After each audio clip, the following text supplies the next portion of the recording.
Muy buenas y bienvenidos a este espacio. Hoy nos vamos a meter de lleno en uno de los conceptos más alucinantes de todo el universo de Dune, los Mentats, los ordenadores humanos. Venga, que vamos a desgranar su increíble y, la verdad, bastante compleja historia. Fijaos, con esta frase tan enigmática, así es como el temible barón Harkonnen describió a un Mentat. Y no a uno cualquiera, sino a uno de los más peligrosos que existen.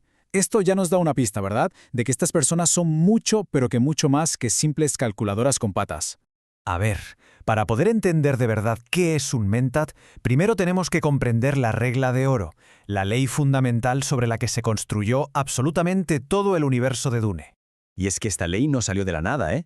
Nació del fuego y las cenizas de una guerra que duró milenios, la Yihad Butleriana. Fue una cruzada violentísima contra las máquinas pensantes. El mandamiento principal era clarísimo. Nunca jamás se volvería a crear una inteligencia artificial. Prohibido. Claro, y esta es la gran pregunta, ¿no? O sea, ¿cómo es posible gestionar toda una civilización galáctica, con sus flotas, sus economías y sus intrigas, sin la herramienta más básica de procesamiento de datos que conocemos? Pues la respuesta, como no podía ser de otra forma, está en el increíble potencial de la mente humana. Y aquí es donde la historia da un giro que de verdad nadie se espera. El primer Mentat, ojo, no fue el producto de un programa gubernamental ni de una academia militar, sino el resultado del curioso experimento de un robot y de la ambición inquebrantable de su esclavo humano. Os presento a Gilbertus Albans. Su vida es literalmente de película. Nació esclavo, sí, pero fue elegido como conejillo de Indias por un robot independiente llamado Erasmus. Y contra todo pronóstico, no solo sobrevivió, sino que acabó fundando una disciplina mental que iba a cambiar el imperio para siempre. Una auténtica odisea, vamos. La relación que se formó entre ellos fue alucinante.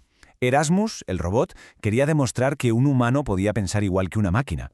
Pero en el proceso, ¿qué pasó? Pues que desarrolló, de forma inesperada, unos sentimientos casi paternales. Y Gilbertus, por su parte, no solo aprendió a pensar con esa lógica fría, sino que vio en su captor una figura paterna, y superó el experimento con una ambición puramente humana, crear un legado. Pero claro, la cosa no se quedó ahí.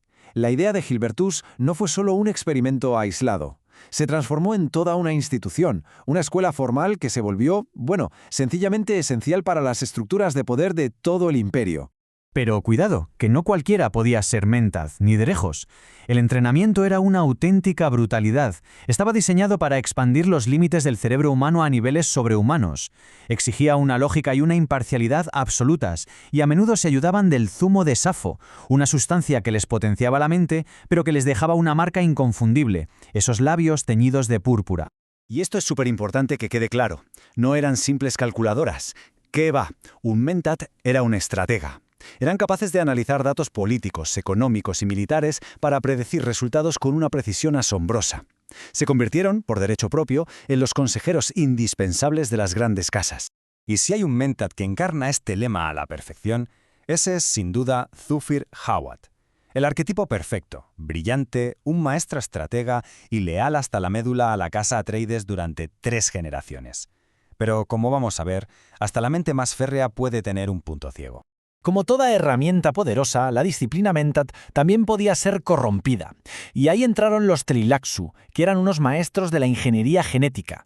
Crearon su propia versión, los Mentats retorcidos. El ejemplo perfecto es Peter de Vries, al servicio del barón Harkonnen. Tenía toda la capacidad de cálculo, pero cero moralidad. Un arma terrible.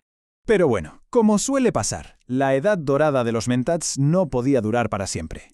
Su enorme poder y su influencia también los convirtieron en un objetivo, y al final en una amenaza para el poder definitivo que gobernaba la galaxia. Y así llegó el momento más dramático de su historia.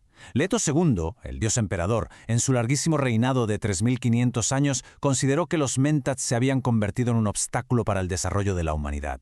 Y con un solo edicto los prohibió, obligándolos a operar en secreto, a esconderse en las sombras de su imperio.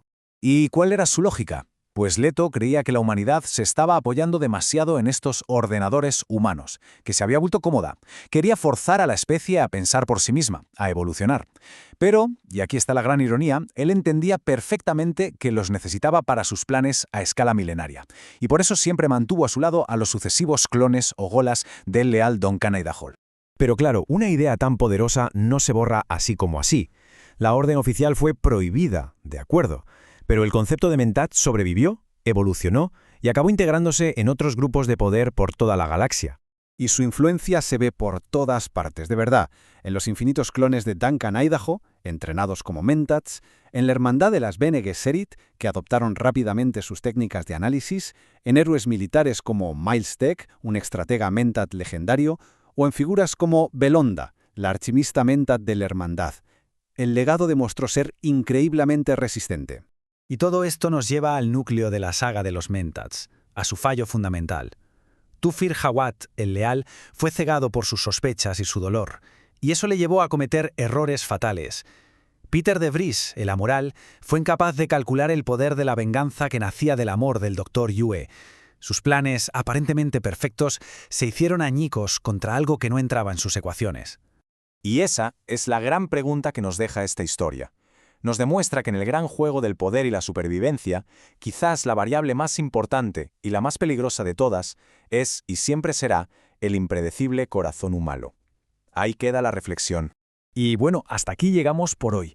Si este viaje por la historia de los Mentats ha parecido interesante, pues ya sabéis, no olvidéis suscribiros y activar las notificaciones para no perderos nada.